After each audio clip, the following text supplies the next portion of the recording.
Herkese merhabalar. Neşe'nin Tarif Adresi YouTube kanalıma hepiniz hoş geldiniz.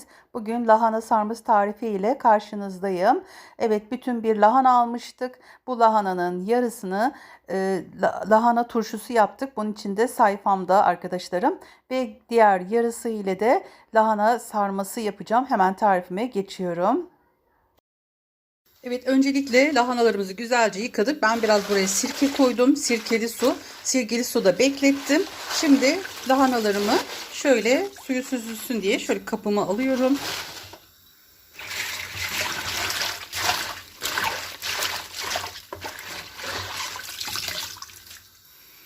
Evet, lahanalarım burada.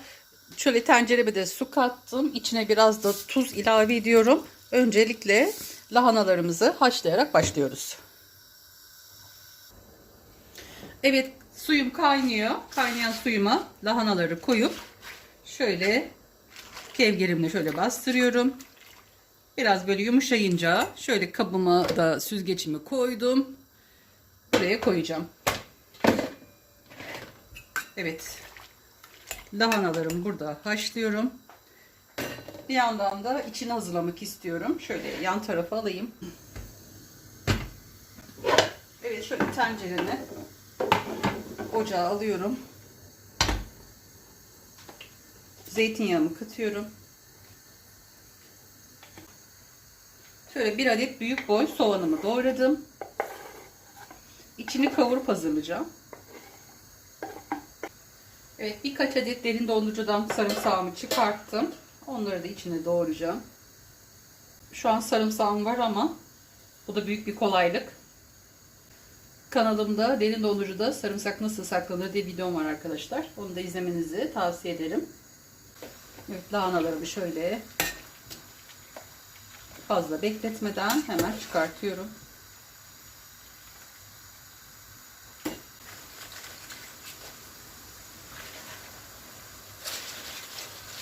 Bir tane lahananın alt kısmını lahana sarmasında kullandım. Üst kısmında arkadaşlar turşu kurdum. Evet, şöyle bir yandan da soğanlı sarımsağımı kavuruyorum. Evet, şöyle ben hazırlayıp koyuyorum derin dondurucuya. Kıymam arkadaşlar, şöyle don yağlı kıyma. Bunları da kattım. Bir yandan da erisin. Buharıyla, sıcaklığıyla bu şekilde önceden katmanızı tavsiye ederim. Hazır derin dondurucuda koyduğumuz zaman büyük bir kolaylık oluyor. Evet, bunlar burada kavrulurken şöyle 1,5 çay bardağı kadar bulgur, 1 çay bardağı kadar da pirincim. Bunları güzelce yıkıyorum. Evet, şöyle birazcık biber salçamdan katıyorum. Bir tatlı kaşığından çok az eksik biber salçası kattım. Şöyle bir tatlı kaşığı dolusu da domates salçası.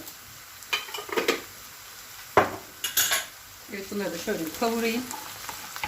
Evet, kıymalarım da eridi. Çok güzel bir tat verir. Mutlaka kıymalı yapmanızı tavsiye ederim. Varsa elinizde. Çok az bile olsun. Güzel bir tat veriyor. Evet, şimdi şöyle domates suyundan da katıyorum birazcık. Kışın için hazırladığımız domates sosu arkadaşlar. Dilerseniz bir adet de domates rendeleyebilirsiniz. Evet, şimdi ben baharatlarını katacağım. Şöyle nane. Evet, biraz kuru nane kattım. Ocağımın altını kıstım arkadaşlar. Şöyle karabiberimden de değirmenimden çektim. Biraz kimyon. Toz biber. Ve pul biber. Şöyle karıştırayım. Evet, bulgurumu ve pirincimi ilave ettim. Arkadaşlarım, şimdi bunu şöyle kabıma alacağım. Başka bir şey katmıyorum. Buraya katıyorum ve daha çabuk soğuması için. Sonra sardıklarımı da tencereme alacağım. Evet, tencerem yine burada kalıyor. Evet, şöyle bir iç harcım soğusun. Evet, iç harcımız soğuyana kadar lahanalarımız da pişti. Şöyle bir onları düzelteceğim. Evet, bu şekilde şuraya tezgahıma ayarlıyorum.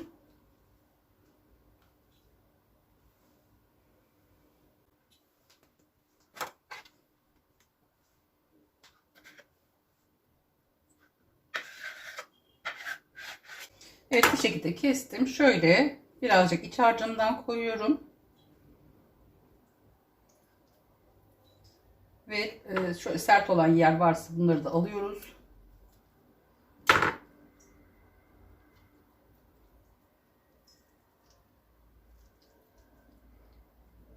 Evet, lahanamı sarıyorum. Kenara koyuyorum. Evet, az koyup lahanalarımızı sarıyoruz.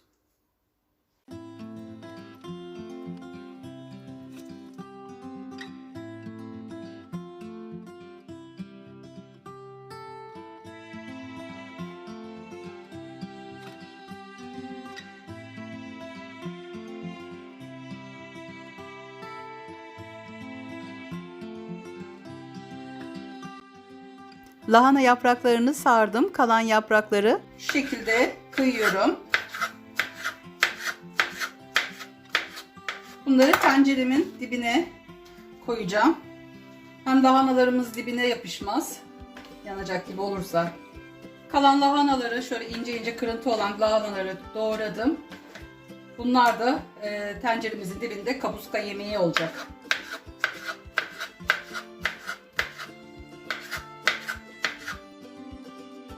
Üzerindeki sos tadı alta geçecek. Bunları da yiyebiliriz. Evet, şöyle yaydırıyorum. Ve sarmış olduğum lahanaları tencereme sıralıyorum.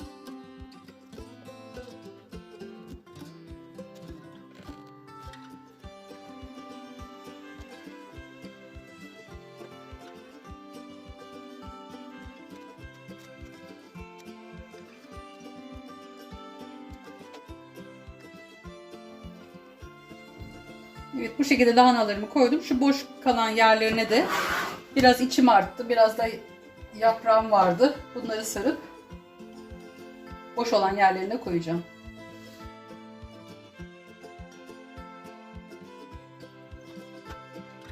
Şimdi lahana sarmamızın sosunu yapacağım. Şöyle tavamda biraz zeytinyağı katıyorum. Biraz biber salçası. Şöyle biraz da domates salçasını şöyle alıyorum. İkisini bir katıyorum. Evet, salçayı şöyle bir eziyorum. Bir tane limonumun suyunu sıktım. Bunu içine ilave ediyorum. Kenarda da kaynamış suyum var. Suyumdan da katıyorum. Birazcık açıyorum önce şöyle salçamı.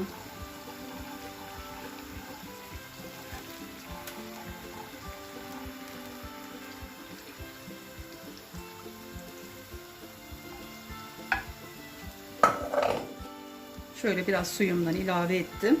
Koymuş olduğum su sıcak su. Çok az tuz.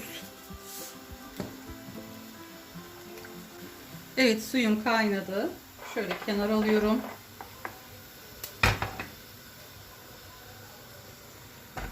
Diğer ocağa da lahanamı koymuştum. Biraz içim kaldı. Yaprağım da vardı. Onlarla da yaprak sardım. Şimdi hazırlamış olduğum bu sosu üzerine gezdiriyorum.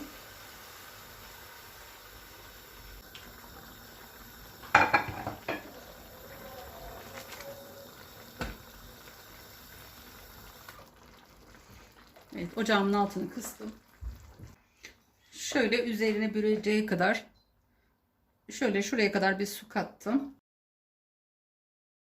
Evet, kapağını da kapatıyorum. Kaynadıktan sonra diğer ocağıma alacağım. Kısık ateşte yemeğimi pişiriyorum.